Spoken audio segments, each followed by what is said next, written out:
Boa noite. Então, nós vamos continuar hoje o estudo sobre as parábolas de Jesus, né? E a gente vai continuar com as parábolas do reino, tá? Hoje eu pretendo, de novo, ver duas parábolas, tá? Vamos ver se o tempo vai permitir. Eu gostaria de ver com os irmãos hoje a parábola do fermento e a parábola do joio e do trigo, ou alguns chamam de só a parábola do joio. Tá? Essas duas parábolas apresentam aí um outro aspecto a respeito do reino. Então, lembrando que Jesus proferiu assim, várias parábolas seguidas. Ele usou de parábolas para ensinar muita coisa, mas especificamente a respeito do reino, tem várias parábolas, né? E então uma vai não só repetindo e reforçando, lembrando aquele método de ensino de Jesus, né? A repetição para inculcar nas nossas mentes, mas a cada repetição se acrescenta algum detalhe.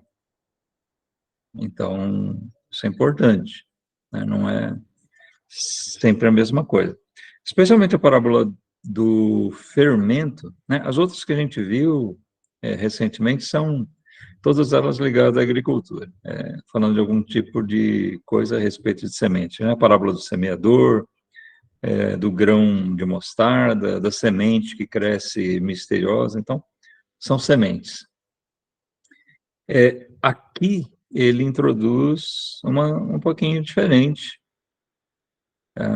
a parábola do fermento, mas ela se assemelha em muita coisa com essas parábolas do grão de mostarda e da semente, aquela semente que cresce durante a noite, né? O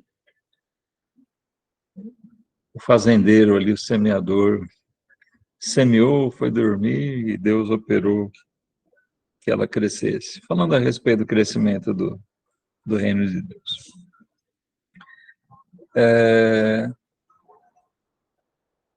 A parábola do joio e do trigo vai apresentar um aspecto diferente também a respeito do reino, mas a gente vai ver em seguida, tá bom? Apesar de ser bem curtinha, breve, essa parábola do fermento, ela não só repete aquilo que tinha nas outras duas, da semente e do grão de mostarda, mas ela acrescenta um detalhezinho aí, tá? Nós vamos ver, ela aparece em dois evangelhos, então vou convidar vocês para lerem comigo, primeiro em Lucas, tá? Aparece em Mateus e Lucas, mas a gente vai ler primeiro em Lucas, no capítulo 13, versículo 20.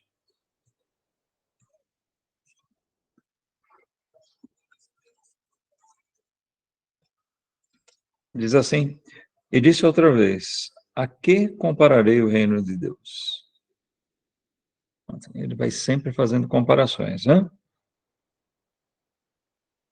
O versículo 21 diz: É semelhante ao fermento que uma mulher, tomando, escondeu em 3 medidas de farinha, até que tudo levedou. Bem curtinha, né? Ele usa a expressão aqui, segundo as palavras de Lucas, que essa mulher pegou um pouco de fermento e escondeu, ela colocou no meio da massa um pouquinho de fermento, foi misturado ali na massa e você já não vê mais o fermento. E ela colocou em 3 medidas de farinha. A gente vai falar um pouquinho sobre isso também. Mas vamos ver o outro texto que está lá em Mateus 13 também. Mateus, capítulo 13. Um detalhe só, enquanto vocês vão para lá, olha, Lucas associou aqui essa parábola só a parábola do grão de mostarda, tá? Que se encontra aqui junto, né? Versículos 18 e 19, é a parábola do grão de mostarda, e logo em seguida ele descreve essa parábola do fermento. Então, as duas, parece que Lucas, juntando essas duas parábolas, enxerga aqui aquela conotação de crescimento que elas têm em comum. Já em Mateus, capítulo 13, tá? Esse capítulo 13, ele reúne uma série de parábolas, algumas que a gente já estudou, outras que a gente ainda vai estudar. Tá? O nosso versículo de hoje aqui é só o 33, essa parábola é tão curtinha, tão breve, que ela cabe em um único versículo aqui. Diz assim: outra parábola lhes disse: o reino dos céus é semelhante ao fermento que uma mulher toma e introduz, né, esconde, coloca no meio das 3 medidas de farinha, até que tudo esteja levedado. Bom, se a gente observar aqui o capítulo 13, ele descreve aqui logo no começo a parábola do semeador, nós temos aqui a parábola do joio também, e também a parábola do grão de mostarda, tá? Todas elas estão aqui nesse mesmo capítulo. Depois vai ter mais a parábola do tesouro escondido, a pérola, que ainda são parábolas do reino, mas a gente vai ver isso possivelmente na próxima ocasião, tá bom? Mas vamos lá. O que a gente encontra aqui? Sem dúvida, a parábola da mostarda, desculpem, a parábola do fermento, ela se assemelha em muita coisa às outras. Por quê? Tanto aquela parábola da semente fala de um crescimento, né, uma semente plantada ali, e o semeador dele vai dormir, e ele levanta, e os dias passam, e o que Jesus conta, e aquilo que ele semeou vai crescendo. A parábola do fermento, do grão de mostarda, também fala de crescimento, né? Aquele pequeno, ele destaca ali como é tão pequenininha, tão irrelevante a semente da mostarda, e que depois se transforma numa grande hortaliça, um grande arbusto, praticamente uma árvore. E, então, crescimento. Ele fala ali, até as aves vêm se esconder ali nos seus ramos, né?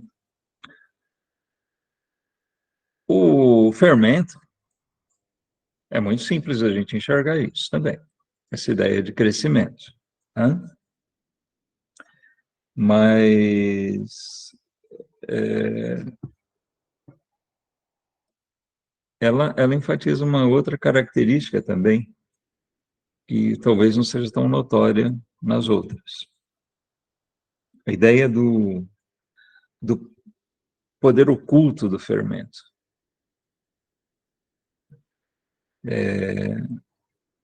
A ação do fermento. Nas outras parábolas, a gente vê, ele enfatiza o crescimento. Na da semente, por exemplo, cresce e não se fala nada de qual é a razão, o que é que faz com que aquilo que foi semeado brote, cresça. Mas aqui a gente tem vamos dizer assim, um personagem específico que aparece, que é o agente causador do crescimento da massa, que é o fermento. Também ele é imperceptível, discreto. A dona de casa introduz, esconde ele ali na massa e ele começa a agir. E a massa começa a crescer. A expressão aqui usada, essas 3 medidas de farinha que ele fala, para a gente ter uma ideia, é interessante, é uma quantidade grande de farinha. No original, é uma palavra no grego, o Novo Testamento grego, traduz como sata, mas vem do hebraico seah. É uma medida de 6 litros. Então, cada medida dessas são 6 litros. Então, a gente tem uma noção que são 18 litros de farinha. A gente está acostumado a medir líquidos, né, em litros. Mas daí para a gente ter uma ideia da quantidade. É uma grande quantidade de farinha e aquele fermento vai agir em toda ela, provocar um crescimento. Aqui dá para fazer um verdadeiro banquete, né, com esse tanto de farinha.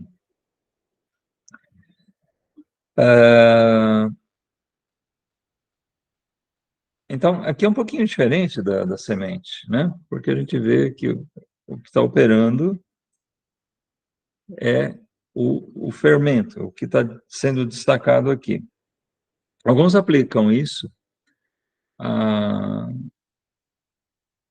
ideia do fermento,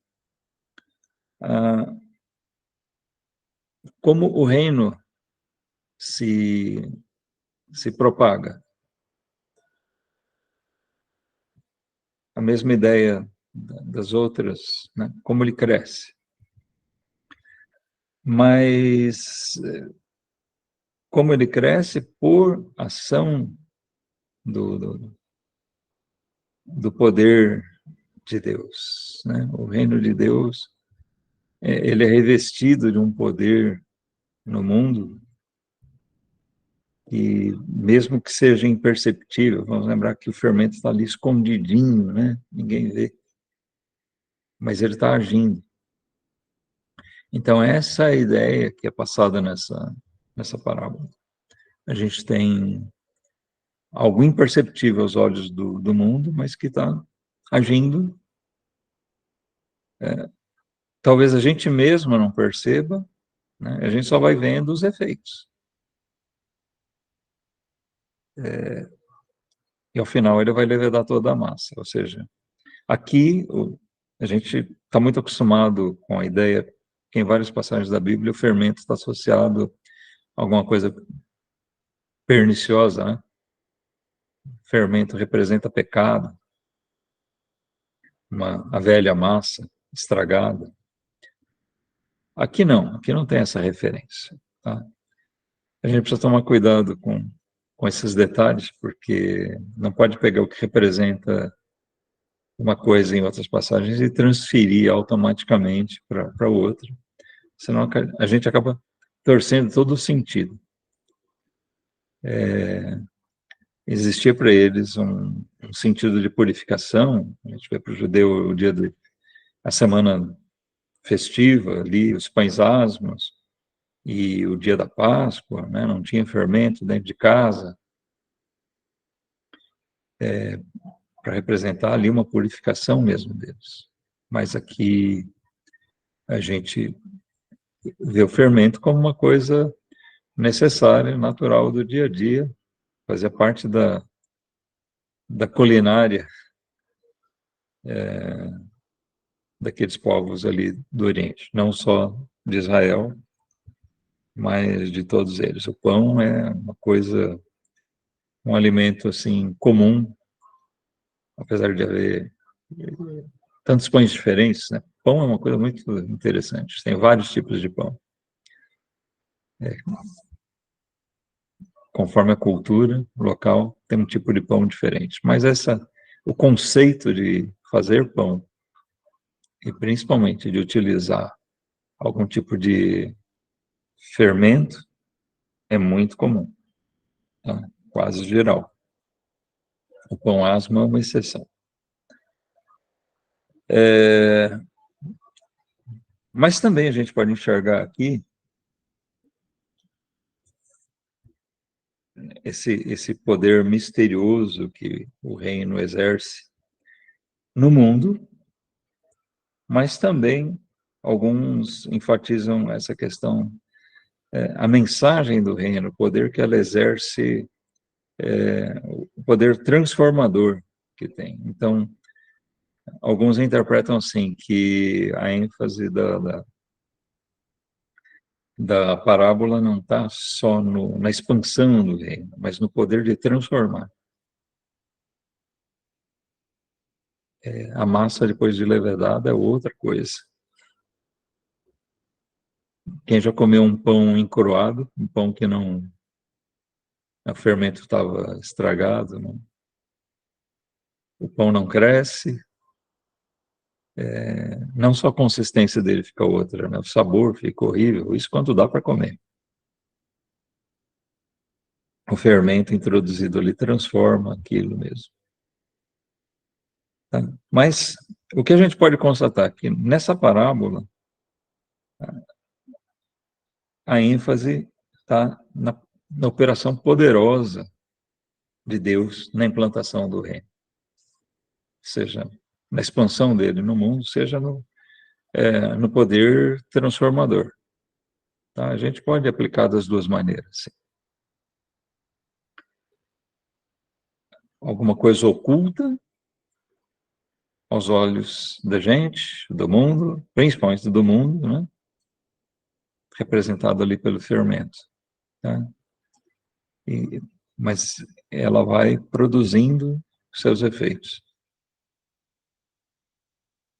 até que atinja o ponto máximo, o nosso crescimento espiritual, né? Não só a nossa conversão, nosso crescimento espiritual, o que Deus vai operando, vai produzindo em nós, mas também, de uma maneira geral, o que vai produzindo em meio ao mundo todo. Né? O reino crescendo, se expandindo, influenciando, exercendo seu poder no mundo. Bom, se a gente vê essas parábolas aqui que falam, irmãos, de expansão do reino, aí a gente vai se deparar com uma coisa da qual a parábola do joio tem muito para nos ensinar. Por quê?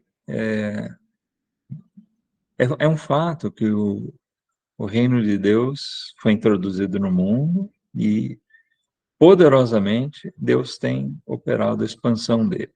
Mas aí alguém se pergunta, poxa, tudo que tem aí, então, é o reino de Deus? A gente vê tantos falsos profetas aí, a gente sabe que estão pregando, usam o nome de Jesus, usam o nome de Deus, usam a Bíblia, a maioria deles, né? Mas será que tudo isso aí faz parte mesmo do reino de Deus, já que entrou fermento, expandiu? Bom, Jesus vai dar para os seus discípulos, para nós, um alerta e uma noção daquilo que iria acontecer, e é o que está diante dos nossos olhos hoje, quando ele propôs essa outra parábola, que é a parábola do joio. Então, a gente vai pegar aqui, essa parábola só é registrada aqui em Mateus. Tá? No capítulo 13 mesmo, a gente encontra ela no versículo 24 até o 30. Propôs-lhes outra parábola, dizendo: O reino dos céus é semelhante ao homem que semeia a boa semente no seu campo. Mas, dormindo os homens, veio o seu inimigo e semeou joio no meio do trigo e retirou-se. Essa aqui, como é um pouquinho mais longa, eu vou lendo e vou comentando alguma coisinha, tá? Então, só o que Jesus vai descrever aqui. Ele volta a usar a linguagem agrícola, né? Explorando, assim, aquela ideia do conhecimento popular dos, dos hebreus, né, de Israel, o conhecimento popular que se tinha de agricultura, de plantio, ele usa muito dessa linguagem, ele usa muito dessas coisas. Vamos lembrar aquilo que a gente viu desde o começo, né? As parábolas, geralmente, elas usam uma história, pode ser real, fictícia, ou ela usa fatos do dia a dia, fatos corriqueiros, que são bem fáceis, são bem conhecidos e assim, se tornam fáceis de qualquer pessoa assimilar, fazer a comparação e entender o que está sendo ensinado, o que está sendo dito. Então, Jesus usa de coisas que são bem comuns para eles. Talvez para nós hoje nem tanto, porque a gente que vive nas cidades, assim, né, tem gente que nunca plantou nada na vida. Mas Jesus aqui vai falar de uma coisa, de novo, relacionada a isso. Então, ele fala de um homem que semeou, mas ele semeou uma boa semente. Essa boa semente seria uma semente para ter um bom fruto. Na verdade, está se referindo aqui, na parábola a trigo. Só que ele diz, mas dormindo os homens, ou seja, os operários dele, os trabalhadores, né, aqueles que cuidavam da lavoura dele, diz, veio o seu inimigo, né, à noite, e sorrateiramente, alguém que não gostava dele, um inimigo, veio e semeou joio no meio do trigo. O joio é uma praga, né? Na idade mais jovem, eles começam a crescer, eles brotam e começam a crescer, é tudo igual. Esse é o interessante da parábola aqui. Até um certo ponto, elas são muito parecidas e dificilmente dá para perceber o que é trigo e o que é joio. Só a partir de um certo momento começa a se perceber a diferença. Tá? Nós vamos ver que chegou um ponto em que os homens, os servos, os empregados aqui desse homem, perceberam que tinha coisa lá que não era trigo. Tá? Então a gente leu aqui no 25, esse inimigo se aproveitou à noite, semeou joio no meio do trigo e se retirou. Versículo 26 diz: E quando a erva cresceu e frutificou, apareceu também o joio. Aí deu para ver que tinha joio no meio do trigo. Chegou naquele ponto que já dava para perceber. E o versículo 27 diz: E os servos do pai de família, indo ter com ele, disseram-lhe: Senhor, não semeaste tu no teu campo boa semente? Por que tem então joio? Eles perceberam que tinha joio no meio e foram lá conversar com ele. Olha, tem joio, não era uma semente boa? Não era trigo que tinha lá e agora está cheio de joio no meio? O que aconteceu? E o dono do campo, o pai de família, como é descrito aqui, no versículo 28, diz, e ele diz isso, um inimigo é quem fez isso. E os servos lhe disseram, queres, pois, que vamos arrancar? Como já dava para distinguir um do outro aqui, já daria para separar, né, para arrancar. Eles poderiam enxergar, bom, aqui é joio, esse aqui é trigo. Mas tem um outro detalhe. O joio é comum, mesmo aqui no caso, foi semeado por um inimigo propositalmente. Mas é comum o joio brotar no meio da lavoura de trigo. Por quê? É um tipo de erva daninha que ela se alimenta dos mesmos nutrientes, ela se dá bem, né, no mesmo tipo de terra, com os mesmos nutrientes onde se planta o trigo. Então, é comum o joio brotar no meio do trigo, mas quando é em pequena quantidade, fica até mais fácil. Mas tem um detalhe também: as raízes dele começam a se entrelaçar com as raízes do trigo.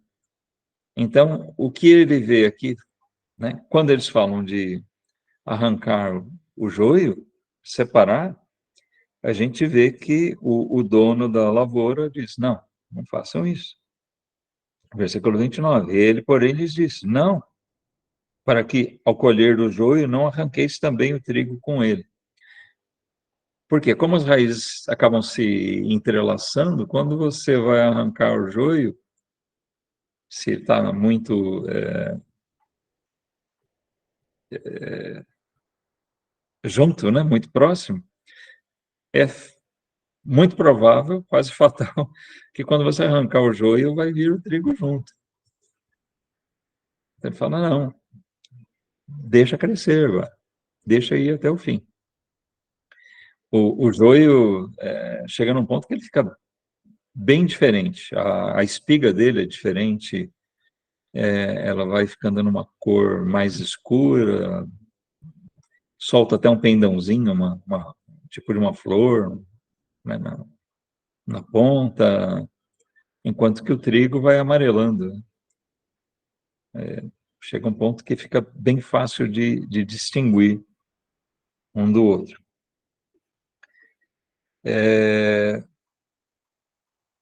Mas a opção do dono da lavoura é para não sacrificar a plantação do trigo, apesar de o joio estar consumindo, atrapalhando, porque ele consome nutrientes que iriam para o trigo, mas ele não arrisca arrancar o que não deveria ser arrancado, né? Então ele diz no versículo 30: deixai crescer ambos juntos até a ceifa. E, por ocasião da ceifa, direi aos ceifeiros: colhei primeiro o joio. O joio também acaba crescendo mais do que o trigo, tá? Tem essa. Então fica mais fácil de detectar ele é mais alto, arrancar. E ele diz: então vocês vão, depois que os dois atingiram a maturidade, né, para a colheita, vocês vão lá, arrancam o joio e diz aqui: atai-o em molhos para queimar, mas o trigo ajuntai-o no meu celeiro. Bom, o joio seria aproveitado aqui, né, para queimar, talvez para aquecimento, produzir alguma coisa ali, seria usado. O joio, aliás, só um detalhezinho mais a acrescentar, ele é tóxico, né? Ingerir o joio pode ser bem ruim para o ser humano, porque ele é um pouco tóxico. Dizem que se o grão dele se misturar, for um pouco no meio do trigo, não tem problema, porque quando você aquece ele, no final, ele perde essa capacidade tóxica, né? Um tipo de veneno.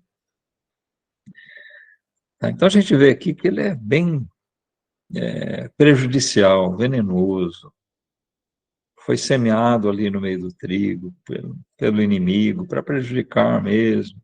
Então, todos esses fatores da história narrada por Jesus têm a ver com a explicação. E, de fato, essa aqui é mais uma daquelas parábolas, assim como a do semeador, que Jesus precisou explicar para os discípulos dele. né? Mas vamos ler a explicação que está aqui no versículo 37, tá? A partir do versículo 37, a gente vê essa explicação que Jesus deu, o que facilita bastante o nosso trabalho aqui. Então, ele diz assim, os discípulos pediram, né, no versículo 36, explica-nos a parábola do joio e do campo. E versículo 37, então, diz, e ele, respondendo, disse, o que semeia a boa semente é o Filho do Homem.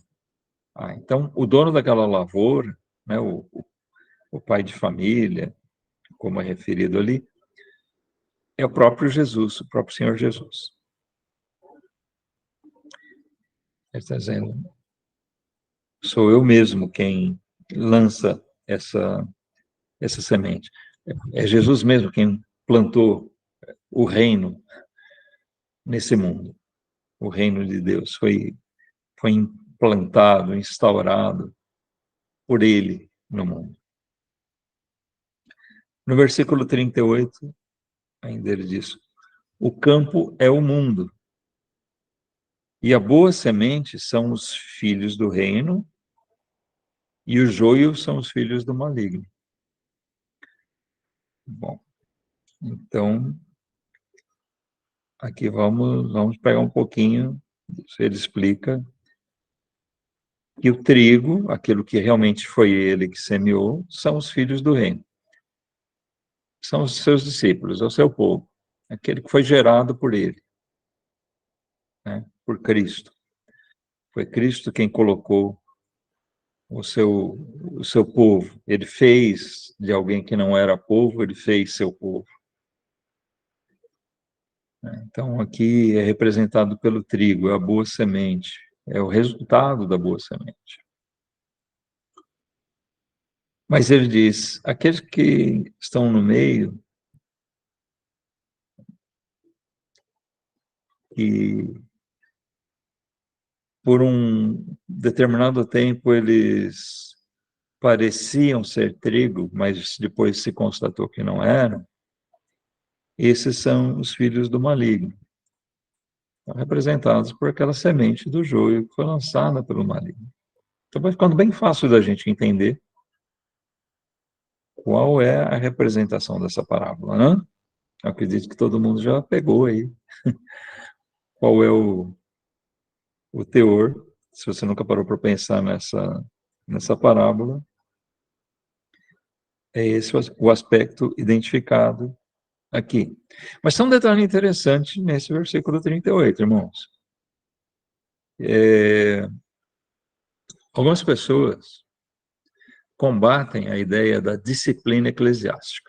Tá? Eu vou abrir um pequeno parênteses aqui para falar sobre esse detalhe que aparece aqui. E é importante. Tem pessoas que ou querem se proteger, ou querem amparar o pecado, né, a pecaminosidade dentro das igrejas.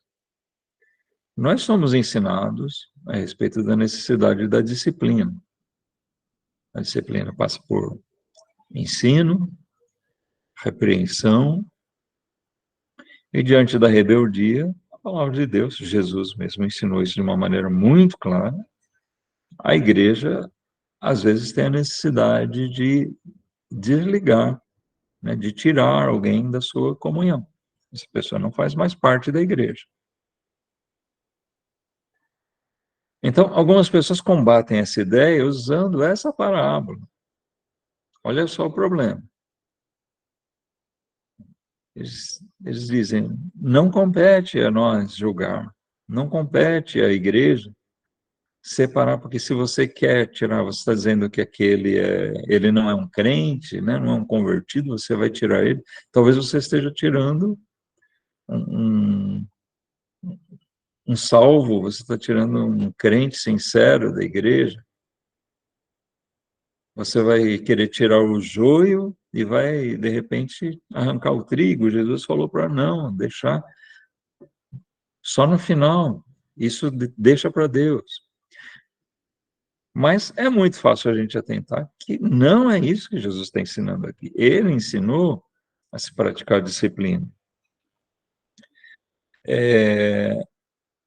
Aqui ele explica que o campo é o mundo. O campo não é a igreja, é o mundo. Tá? Então, tem uma diferença bem grande aqui. Continuando ainda, bom, ele disse que o inimigo é que semeou, ou seja, foi Satanás, mas foi o diabo quem colocou, que introduziu essas pessoas no meio do reino, no meio das igrejas, no meio cristão, no meio evangélico. Ele quer fazer estrago, ele é o inimigo de Deus. Realmente, tudo isso que a gente vê aí, irmãos, é diabólico. A gente não precisa ter receio de dizer não. Nós temos os crentes sinceros, verdadeiros, que são os filhos do reino. Mas tem muitos que estão no meio cristão, no meio evangélico, causando escândalo, se fazendo parecer por um determinado tempo, se fazendo parecer trigo, se fazendo parecer filho de Deus, mas na verdade são filhos do diabo, são filhos do maligno. E quem instiga eles, quem colocou eles para fazer isso, é o próprio inimigo. Porque, vamos pensar, uma pessoa que tem, né, sentimentos carnais, materialistas, não tem temor a Deus, não tem nenhum, né, é um ímpio mesmo. O que seria natural? Né, como muitos têm, seria natural que todos eles ficassem no mundo. Deixa Deus, deixa esse negócio de igreja. Mas alguns, e eu vou dizer muitos, apesar de eles serem assim, eles fazem questão de estar no meio cristão, de se fazer passar por cristão. E até de se introduzir no meio das igrejas, e de igrejas verdadeiras, se for possível. Tá? E eles não querem sair de lá, não querem que ninguém tire eles de lá. Quem instiga essas pessoas a estar ali causando esse prejuízo é o inimigo. Tá? É o maligno. Versículo 39, Jesus seguiu dizendo: o inimigo que o semeou é o diabo. E a ceifa, a colheita, é o fim do mundo. Tá? É a conclusão, é quando Cristo volta. E os ceifeiros são os anjos. Então ele fala aqui daquele momento quando Cristo vai voltar e os seus anjos vão recolher o seu povo. Né? O que Paulo descreve lá sobre aquele momento glorioso da volta de Cristo, onde os salvos, já os que dormem, como Paulo descreve lá, vão ressuscitar e vir com ele, e aqueles salvos que ainda estiverem aqui vão ser, num piscar de olhos, transformados, né? E vão ser arrebatados. São aqui, os anjos vão buscar, vão trazer, esses vão ajuntar dos quatro cantos, né? De todos os cantos da terra, e eles vão trazer para junto de Cristo os seus.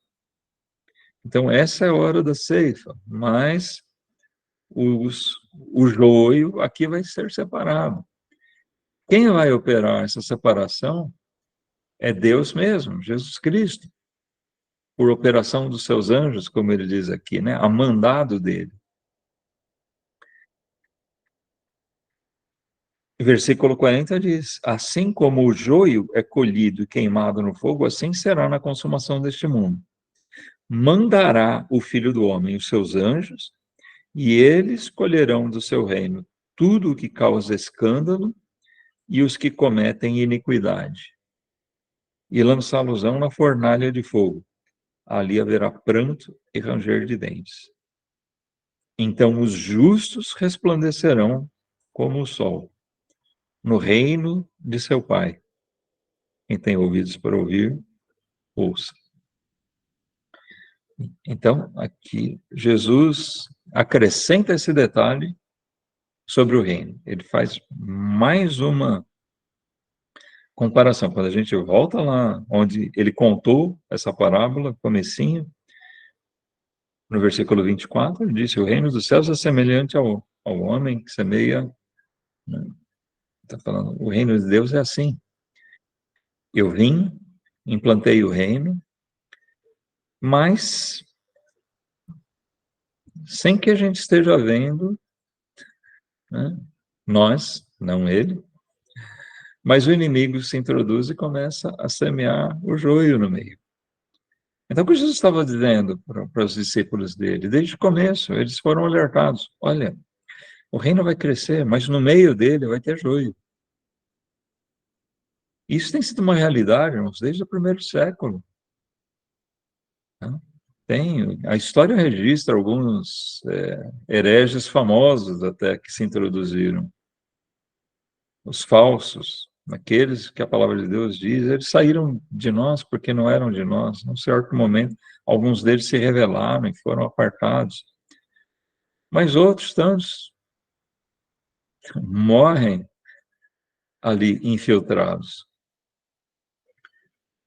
Mas a distinção entre o que é joio e o que é trigo vai ser feita realmente quando Cristo vier estabelecer o seu reino, na hora da ceifa, né, da colheita final, e que ele vai dizer: tragam o trigo, tragam o meu povo para junto de mim, então os justos resplandecerão no reino do seu Pai. Mas o joio vai ser separado. Então, isso é um alerta para eles, irmãos, e para a gente, eu acho que faz a gente entender o que está acontecendo no mundo. A Igreja de Cristo não está desaparecendo, não vai acabar. O reino de Deus, muito menos. O reino de Deus continua sendo expandido. Só que nem tudo que a gente vê por aí, em termos de religião, é reino de Deus, não.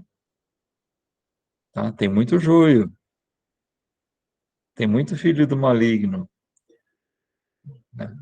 Falsos profetas, falsas igrejas, falsos crentes, no meio até das nossas igrejas mesmo, causando escândalo, causando prejuízo à obra, né? Assim como o joio, eles parecem que sentem a necessidade de se alimentar do mesmo lugar. Eles até têm prazer em usar a mesma Bíblia que nós, sabe?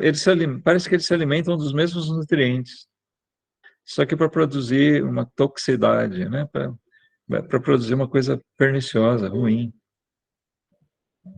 diferente dos filhos do reino.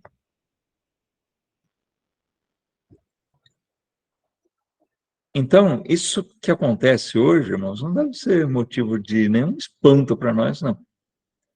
Tá? As falsas igrejas que prosperam, os falsos profetas, os falsos irmãos que aparecem, e às vezes a gente tem aquelas surpresas desagradáveis, né? Puxa, parecia um crente tão fiel. Quem de nós não conhece alguém que, né, pelo menos algum, puxa, parecia um crente tão fiel e olha, se mostrou de alguma maneira, ou pelas suas doutrinas heréticas, ou pelas práticas imorais, se mostrou um filho do diabo, introduzido ali só para causar prejuízo.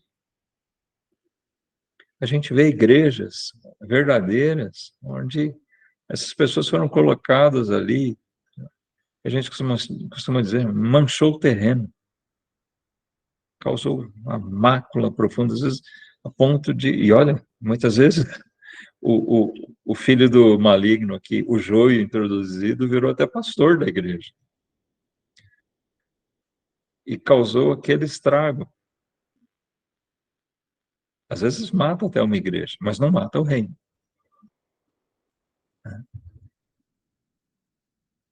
causa prejuízos. Mas o Senhor da seara, que é Jesus mesmo, ele mesmo diz, não, deixa, faz parte do plano dele. Não cabe a nós extirpar o joio. Aqui tinha aqueles servos, né, desse homem, que é representação de Jesus, que até se prontificaram de arrancar o joio, e Jesus falou, né, o dono da seara disse, não, agora deixa crescer junto, na hora certa, vamos colher direitinho e separar. Vai chegar o momento de fazer isso.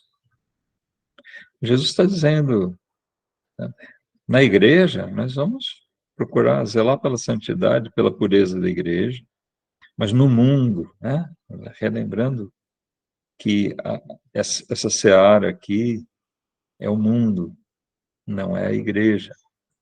No mundo não compete a nós fazermos isso. Olha como nós vemos o catolicismo, por exemplo, e até igrejas protestantes, como eles erraram. Não atentaram porque Jesus ensina. Erraram e ainda erram. Por quê? Se deparando com alguém que ensinava alguma coisa que eles discordavam, certo ou errado, não importa. Né? Eles perseguiram, mataram, afogaram, crucificaram, queimaram pessoas, porque elas professavam um ensino diferente do que eles achavam que deveria ser. Eles quiseram arrancar o joio, mas independentemente de questionar se eles próprios é que eram o joio, e talvez eles tenham matado o trigo, né, dentro daquilo que a gente está usando a linguagem que nós estamos pegando aqui de Jesus, mas jamais, né, para um cristão, ou mesmo para uma igreja, ou para uma denominação, caberia querer antecipar a colheita de separar o joio do trigo. Né? Vamos arrancar o joio. Não. Quem vai fazer isso é o dono da seara. Na hora certa, na hora da colheita, ele vai separar. Então, não compete a nós fazermos isso. Lógico, nós não vamos nos misturar com os imorais, com né, andar de mãos dadas com eles, cultuar junto com os hereges, não, de jeito nenhum. Mas nós também não vamos perseguir eles.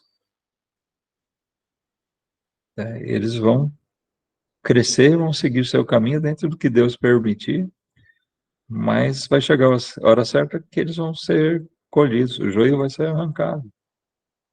Não por nós, mas pelo Senhor. Os seus anjos vão fazer isso, é seu mandado. Tá? Então, essa é a ênfase dessa parábola do joio e do trigo. Jesus vai acrescentando detalhes. Então, olha, por todas as outras parábolas, ele vai demonstrando. Aquilo que começou aqui tão discretamente, aqui nesse cantinho do mundo, né, ali, um lugar humilde, ele diz, isso aqui vai expandir, vai se espalhar pelo mundo. Mas no meio disso, nem tudo vai ser, né, na multidão daquilo que vai se chamar o mundo cristão, nem tudo aquilo é reino de Deus. Muita coisa ali é falsa, muita coisa ali é joio.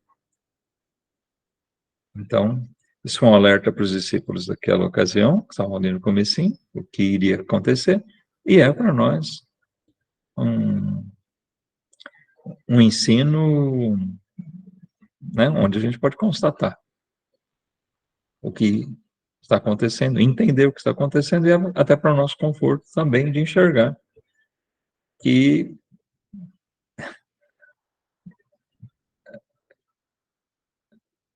alguém né? Vai tomar a providência certa na hora certa, e esse é Deus. O juízo pertence a Ele em todos os aspectos. Tá certo? Então, é isso que a gente tinha dentro dessas parábolas.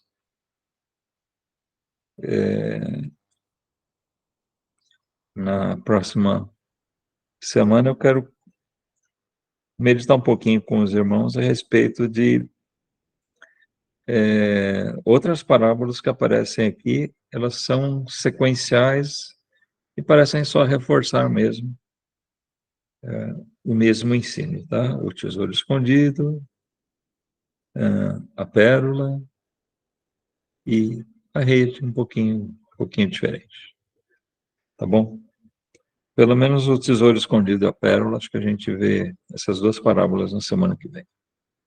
Espero que a gente possa, até que se Deus permitir, a gente está reunido para estudar isso também.